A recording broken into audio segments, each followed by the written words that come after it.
I'm Daniel Cronin. I'm the co-founder of Integrated Finance. Integrated Finance, in a nutshell, is a platform to help young fintechs get started and launch faster. We also help to aggregate multiple suppliers into a single interface and a single API. The founding team at Integrated Finance, it's really their second startup. The four of us built an electronic money institution. We were going to change the world with this amazing fintech product. It was going to be a kick-ass solution to a 30-year problem in B2B financial services. The problem was we really didn't know what we were doing. The level of complication and the multifaceted considerations that we needed to effectively build scar tissue over from all of the mistakes we made, we had no idea any of that was coming down the pipe. As we scaled that business, the maintenance of compliance, the maintenance of integrations, the maintenance of new relationships with banks and fintechs became an increasing cost with a diminishing return. We really looked to solve this problem by going out to market and trying to find a company like Integrated Finance that could take this pain away, whilst we could focus on compelling and engaging features. But there was no company that offered those services. We decided if someone was going to solve this problem for businesses like us, it was going to take a new type of company. That's why we started Integrated Finance. The problem Integrated Finance is solving today is really twofold. Number one is we get young fintechs live extremely fast. With our experience of having built a fintech before and the fact that we're experts in the software required and the vendor choice that you need to bring your product to the market, we will get you live extremely quickly. That's the first problem. The second problem that we're solving is the aggregation of multiple suppliers into a single user interface and a single API. As you scale your own team, it's going to be a single API that your team is working with.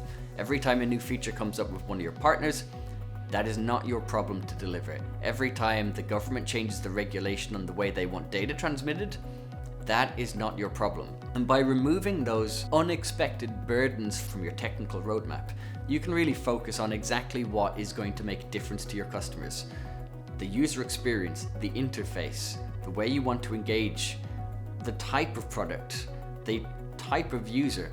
That is where you want to be deploying energy and capital, because that's going to be the thing that makes your product different to everyone else's out there.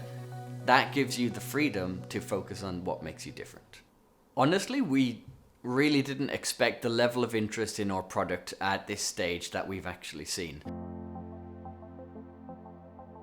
We really service quite a wide range of financial technology companies. We've been approached from US divorce lawyer companies that are trying to solve the problem of childcare payments post-settlement. We've also been approached by numerous payment providers that are trying to connect different geographies and give a single experience for digital nomads who are traveling regularly across Europe, across Asia, and across the US. We've been approached by much larger institutions than we originally anticipated because they're looking to expand into a new territory.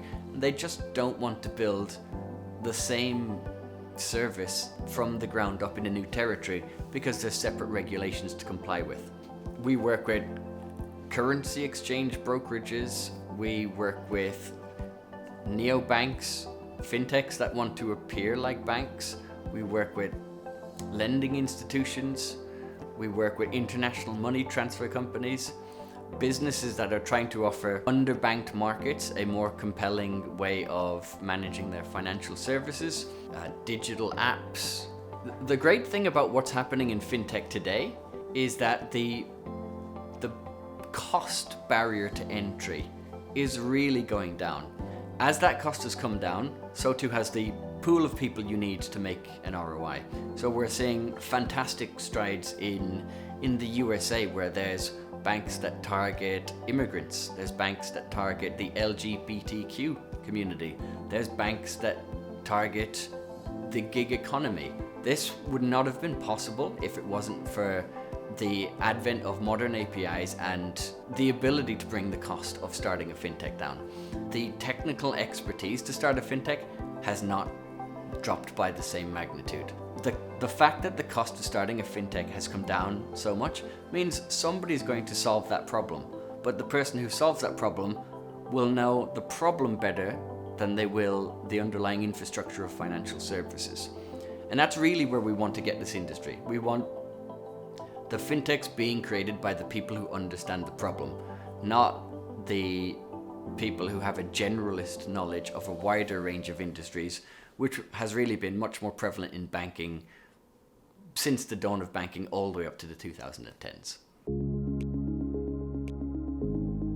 But that's just the beginning. The future for integrated finance is to become a marketplace for financial service solutions, starting with banking as a service, fantastic solutions like Currency Cloud, like Clearbank, like Railsbank, LHV, Neum. In future, where we see integrated finance is almost like an Amazon Web Services of financial services. We want to abstract the most complex components of the best services into a single interface where people with little to any fintech knowledge or little to no development experience can access a console where they can point and click and set up their own financial services and overlay logic that is relevant to the business model that they're trying to deliver. So we really view integrated finance in the future as being the fintech marketplace.